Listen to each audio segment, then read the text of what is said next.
तो बहुत बहुत स्वागत है आप सबका अपने इस सत्र में, अपने इस सेशन में। बात होगी मॉनसून सेशन की। जो मॉनसून सेशन है भारत के संसद का, वो 20 जुलाई से शुरू होगा और 13 अगस्त तक चलेगा। हम सब जानते हैं संविधान में पार्लियामेंट के 3 सेशंस का जिक्र किया गया है, बजट सेशन का, मॉनसून सेशन का और विंटर सेशन का। अब इस समय मॉनसून सेशन की तैयारी हो रही है। 20 जुलाई से लेकर के 13 अगस्त तक ये मॉनसून सेशन चलेगा। लेकिन ये मॉनसून सेशन इस बार का बड़ा हंगामेदार होने वाला है, क्योंकि सरकार के कुछ बड़े ही एम्बिशियस बिल हैं जिसको सरकार पास कराना चाहती है। और आप देखें, इस सत्र की जानकारी किरण रिजिजू साहब ने भी अपने सोशल मीडिया पर, अपने सोशल अकाउंट में पोस्ट किया है और उन्होंने बताया है साफ साफ कि राष्ट्रपति ने इसको सम्मन कर लिया है और 20 जुलाई से ये सेशन शुरू होगा। ना हम सब जानते हैं कि सेशन क्यों होता है। तो कॉन्स्टिट्यूशन में सेशन दिया गया है पार्लियामेंटेरियंस को बैठने के लिए। संसद चलेगी, सांसद लोग बैठेंगे और राष्ट्र के निर्माण के लिए वहां पे चर्चा होगी। देश को जिस तरीके के कानूनों की जरूरत है, समाज में क्या समस्याएं चल रही हैं, उस पर डिस्कशन होता है, डिबेट होता है और राष्ट्र के लिए नए नए कानून बनाए जाते हैं। ये बेसिक पर्पस होता है सत्र का, सेशन का। अब जैसे मैंने आपसे कहा कि देखिए, इस सत्र में, मॉनसून सेशन में, सरकार कुछ बड़े इंपॉर्टेंट बिल को पास कराना चाहती है और कई दिनों से वो अटके बिल हैं, लेकिन सरकार चाहती है 2029 के लोकसभा इलेक्शन से पहले वो बिल पास हो जाए। जिसमें एक बड़ा इंपॉर्टेंट बिल है 130th कॉन्स्टिट्यूशनल अमेंडमेंट बिल। ये बिल लास्ट टाइम लाया गया था, लेकिन इस पे हंगामा हुआ तो इसको जेपीसी को दे दिया गया। अब 17 जुलाई को जेपीसी इस पर अपनी रिपोर्ट जो है वो गवर्नमेंट को देगी और फिर इस संसद के अंदर इसको रखा जाएगा। ये तैयारी सरकार की तरफ से चल रही है।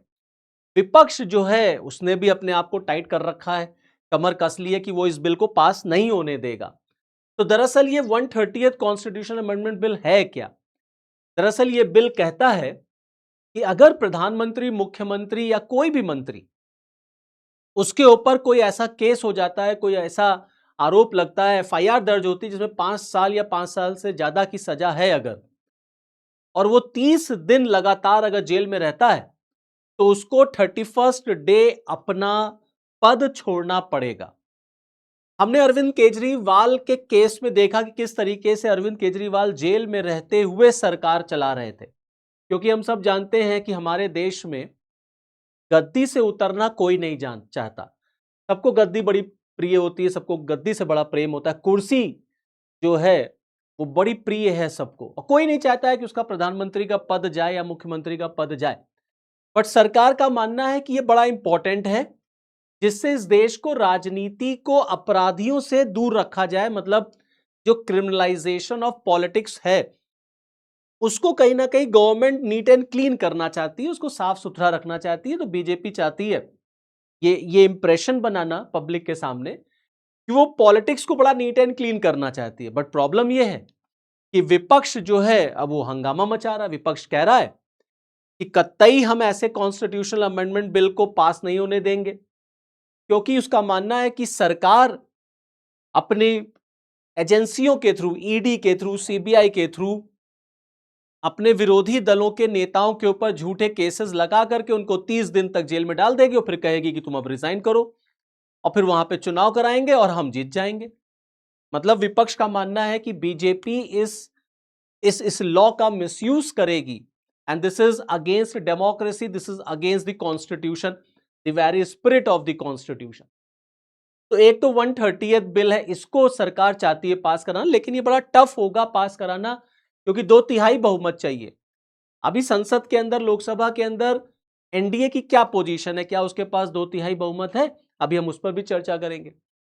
दूसरा, परिसीमन, डिलिमिटेशन। हम सब जानते हैं इसी साल डिलिमिटेशन बिल पेश हुआ था संसद में और वो फेल हो गया, वो बीजेपी पास नहीं करा पाई और बड़ी शर्मिंदगी बीजेपी को उठानी पड़ी। मोदी और अमित शाह जो है वो बहुत उसको लेकर के बहुत शर्मिंदा भी हुए कि विपक्ष ने जो है सरकार का साथ नहीं दिया। डिलिमिटेशन हम सब जानते हैं, लोकसभा और विधानसभा की सीटों को रीडिजाइन करना है, 50% से बढ़ाना है। अब इस पर भी हंगामा है और इसी के साथ साथ महिला आरक्षण बिल भी जुड़ा हुआ है। गवर्नमेंट 29 से पहले ये सब काम करा लेना चाहती है। अब विपक्ष जो है वो डिलिमिटेशन को पास नहीं करना चाहता, क्योंकि उसका मानना है कि गवर्नमेंट जिस तरीके से सीटें बढ़ाने की बात कर रही है उससे साउथ इंडिया का रिप्रेजेंटेशन कम हो जाएगा और बीजेपी नॉर्थ के स्टेट में जहां जहां ताकत में है, ताकतवर है, केवल बीजेपी को उन्हीं स्टेट्स की जरूरत होगी और बड़ी आसानी से बीजेपी वहां जीत करके सरकार में आ जाएगी या अपना राष्ट्रपति, मींस अल्टीमेटली बीजेपी को पॉलिटिकल माइलेज मिलेगा। अब इसको भी पास कराना है, ये भी 2/3 बहुमत से ही पास होगा, मतलब स्पेशल मेजॉरिटी चाहिए, तो ये भी अब गवर्नमेंट के लिए, plus one nation one election, उस पर भी गवर्नमेंट को है कि हम इसको भी पास कराएं ताकि इसको हम जल्द से जल्द इंप्लीमेंट कर दें वन नेशन वन इलेक्शन को। तो कुल मिलाकर के संसद के अंदर आप देखें अगर, तो इस समय ये कंडीशन है। जब 17 अप्रैल को परिसीमन वाला बिल गिरा था, डिलिमिटेशन वाला बिल, तो 298 वोट मिले थे एनडीए को, मींस गवर्नमेंट को 298, 54 वोट्स शॉर्ट रह गए थे। और इस समय मतलब तब से लेके आज की कंडीशन ये है कि देखिए बंगाल में चुनाव हो गया, बीजेपी जीत चुकी है, टीएमसी टूट गई, महाराष्ट्र में शिवसेना उद्धव ठाकरे टूट चुका है, शिंदे ग्रुप में सांसद जा चुके हैं। तो आज की कंडीशन ये है कि बीजेपी के पास, मींस एनडीए के पास 319 सांसद हैं। मैं सबको मिला के बता रहा हूं, देखिए टीएमसी के 28 सांसदों में से 20 चले गए, ठीक है, उद्धव ठाकरे के 9 में से 6 चले गए, तो कुल मिला के इस समय 319 एनडीए के पास हैं। लेकिन 2/3 आज भी नहीं है, 2/3 इस समय भी नहीं है। अभी 2/3 पाने के लिए एनडीए के पास 41 सीट्स का, मींस 41 वोट्स, 41 सांसद उनको और चाहिए। अब ये थोड़ा सा टफ हो पाएगा कि 41 भी अच्छे खासे नंबर होते हैं। तो लास्ट टाइम हमने देखा था कि 54 से शॉर्ट रह गए थे, 298 मिले थे, लेकिन इस समय भी पूरा 2/3 मेजॉरिटी इस समय भी एनडीए के पास नहीं। भाई 540 इस समय है लोकसभा में और 2/3 लगभग मान के चलिए 360 होता है, और 360 पाने के लिए आपको 41 और चाहिए, क्योंकि अभी आपके पास 319 ही हैं। तो अब विकल्प क्या है सरकार के पास? अब ऑप्शन ये है एनडीए के सामने कि पहला ये कि वो कंसेंसस मेंटेन कर ले, सबको समझा ले और सबको डिलिमिटेशन की बात पर ले आए और वहां से फिर वो वोटिंग करा के बिल पास करा ले। अब जहां तक रही बात कंसेंसस की, देखिए डीएमके साउथ में आप चलिए, जब डिलिमिटेशन आया था लास्ट टाइम बिल, तो साउथ इंडिया में बड़ा विरोध हुआ था, तमिलनाडु ने बड़ा विरोध किया था। लेकिन इस समय तमिलनाडु की भी पोजीशन चेंज हो चुकी है, डीएमके और कांग्रेस अलग अलग हो गए हैं, और जो इंडिया ब्लॉक है वो भी बड़ा कमजोर हो गया है। तो हो सकता है उसमें से सांसदों को लिया जाए, खरीदा जाए, समझाया जाए, अपनी तरफ लेके आया जाए। तो अगर डीएमके के सांसद जो 22 हैं, अगर वो आ जाते हैं तो कुछ बात बनती हुई नजर आती है, समाजवादी पार्टी से आ जाएंगे। अगर समाजवादी पार्टी टूट जाती है या उनके लोग फेवर में वोट कर दें, गवर्नमेंट समझा ले जाए, तो एक तो ये है कि समझा ले जाए, कंसेंसस मेंटेन कर लें, तो हम बिल को पास करा सकते हैं। दूसरा ये है कि भाई हम एब्सेंट करा दें। एब्सेंट कराने का मतलब इतने सांसदों को छुट्टी पे भेज दिया जाए, इतने सांसदों को कहीं हॉलीडे पैकेज दे दिया जाए, वो एब्सेंट हो जाए, आए ही ना, तो ऑटोमेटिकली गवर्नमेंट के लिए ये बिल पास कराना इजी हो जाएगा। तो इसीलिए आप देखेंगे 2/3 जो ये बात आजकल चल रही है, इस पर बड़ा हंगामा मचा हुआ है। अब कांग्रेस लगातार गवर्नमेंट पर अटैक कर रही है, कह रही बीजेपी को 2/3 मेजॉरिटी क्यों चाहिए, क्यों बीजेपी ने इधर जो है पार्टीज तोड़ी, ऑपरेशन लोटस चला अलग अलग राज्यों में, टीएमसी टूट गई, शिवसेना टूट गई, तमाम समाजवादी पार्टी की भी बात आ रही थी, वो भी टूटने वाली है।